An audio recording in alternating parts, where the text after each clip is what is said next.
Alrighty, this is going to be my second video where I'm going to discuss a current album. Today's choice is the new one from the Galactic Cowboys. It's called A Long Way Back to the Moon. It's actually the first album these guys have done since 2000's Let It Go, which was the album they did right before they broke up. Uh, and it's actually the first album with the original four guys from the band since their 1993 Space in Your Face album. So 17 years since their last album, and 24 years since this particular lineup has recorded an album. And this is the classic Galactic Cowboys lineup from those first two albums. It's Ben Huggins on vocals, Monty Colvin on bass and vocals, and he also does their artwork and all that. Dane Sonier on guitars and vocals, and then Alan Doss on drums and vocals. I got into Galactic Cowboys by way of King's X. They were a Texas band. They were both managed by Sam Taylor. They were quirky, heavy guitar-driven music, but it had a lot of Beatles melodic stuff in it. Although Galactic Cowboys were a bit on the heavier side than King's X. They were a more straight metal band, but they were also quirkier. Given a name like Galactic Cowboys, there was a lot of tongue-in-cheek, a lot of humor, a lot of sci-fi kind of stuff in there. And they pick right back up on this album as if they really hadn't missed a beat. It may not be as strong as their entire body of work, especially those first couple albums, but it's still some pretty good stuff. We've got 13 tracks. 2 of them are considered bonus tracks, but there's 13 tracks on this album. And it actually kicks off with what they are saying is the first song that they ever wrote as Galactic Cowboys. It was actually written before the band came to be, and it was actually the song that the lead singer auditioned for. It's called In the Clouds. So this song has been around for a long time, and now it's finally on an album. And it sets the tone, it sets the tempo. It's actually the longest track on the album at almost 7 minutes. But it kind of sets the tone, and it kind of picks up where the Galactic Cowboys left off. But it's got everything that a fan of this band likes. It's got those Beatlesque harmonies.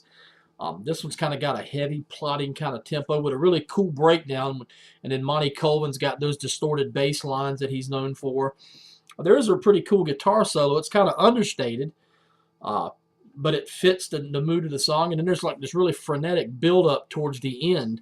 And it reminds us why we missed the Galactic Cowboys for the last 17 years. And it's kind of neat that their comeback is actually pulling out the oldest song in their history.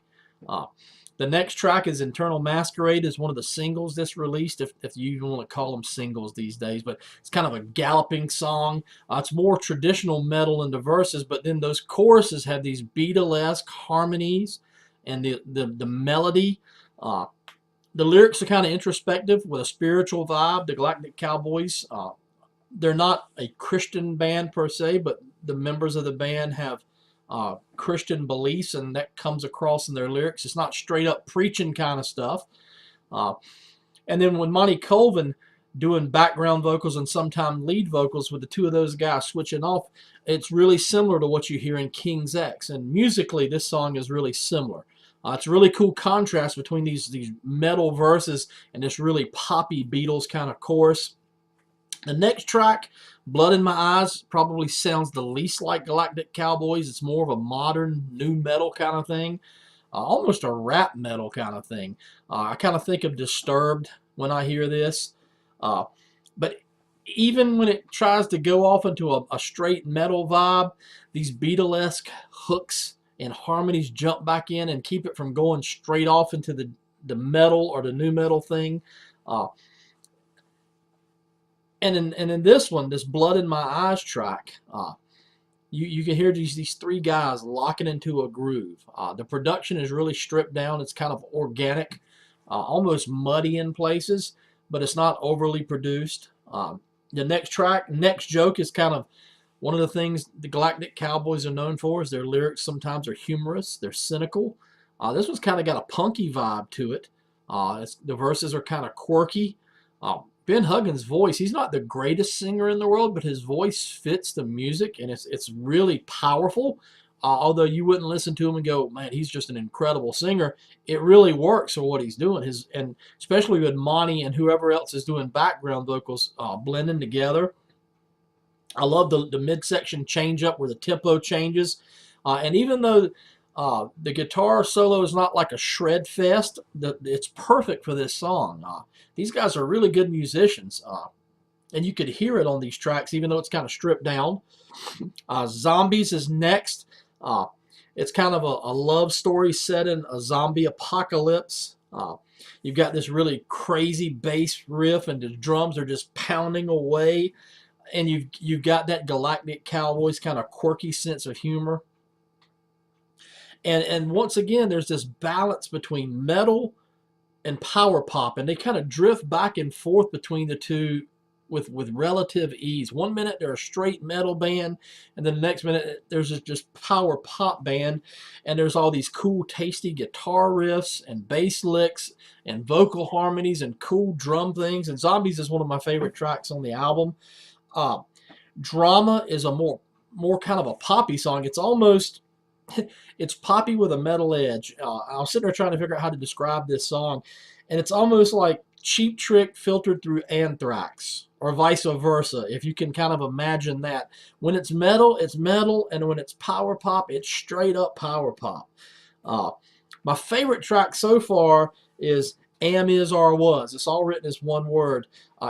It's not really a ballad. It's a slower tune, but it's kind of got these introspective, spiritual lyrics. It's kind of moody and heavy. It's kind of a slow burning track. It kind of reminds me of classic King's X, and you can kind of hear that with the spiritual vibe, and it sounds great through headphones. This song is my favorite one right now.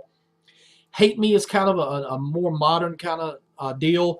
It's kind of thrashy and punky at the same time, but it does kind of have and I hate this term, but it kind of has that nu metal vibe to it.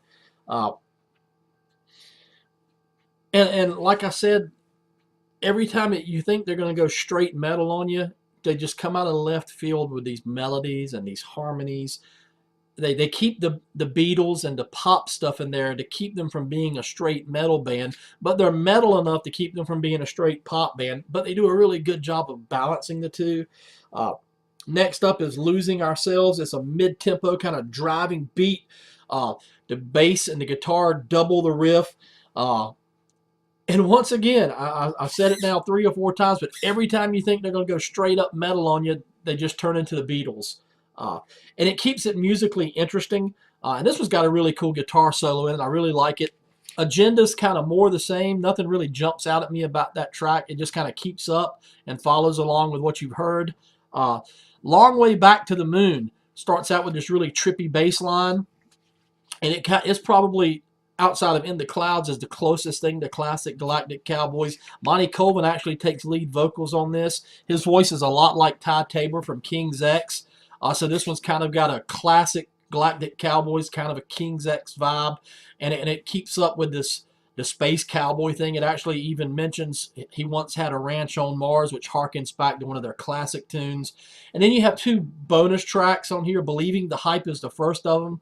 It's kind of a tongue-in-cheek self-parody. All the lyrics are about how this band should have been the greatest band in the world, and everybody loves them, and you can't wait to see them, and you're a sucker for believing all the hype. So it's almost kind of a humorous jab at their critics, or maybe even a humorous jab at their fans and themselves. But it's a fun song.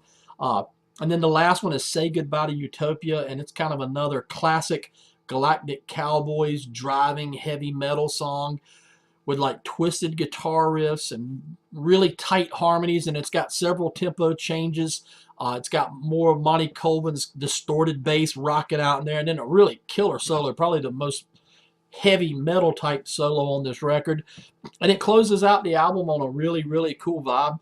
And I know I said record, and I'm going to keep that in there because this album is actually being released on vinyl, as is the trendy hip thing to do today. So it actually is a record. So there are my thoughts on the new Galactic Cowboys. I hope this isn't just a one-time thing. I hope that just get some noise and some interest. And these guys stick around because honestly, I never got to see these guys live. I almost had a chance to see them once opening for King's X and wasn't able to make the show. So I would love to hear these songs in a live context and hear them do some of the old stuff. So check it out. I don't think it's going to win any new fans, but if you're like me, and you like this kind of music and you missed the Galactic Cowboys, give it a listen. Long Way Back to the Moon. It's out now.